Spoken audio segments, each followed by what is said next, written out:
行政院的灾害防救演习甲国防部的民安结合演习，对3月到5月这段期间，要伫咧6都，也有5个县市来举办。3月11头一场伫咧嘉义市，这届演习的主题是地动事故，由直升机对南投飞来到嘉义，暂时停伫咧国校的校园内面。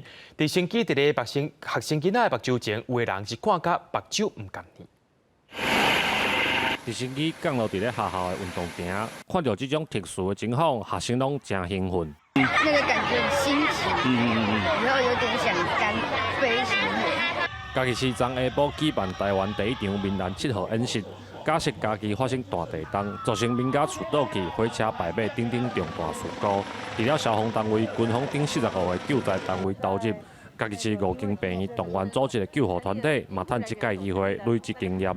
它就是5家急救责任医院里面的这些医护人员，我们把它集结起来，先做一个 DMAT 的一个初阶训练，之后再一个进阶训练。总共有19个状况，那么包括了除了风水灾之外，最主要在这边演练的现场是一个赈灾演练。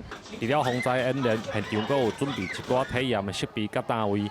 要向来参加的学生跟社区民众宣导防灾观念。我们都有安排很多我们一些里民来参与这一项的工作。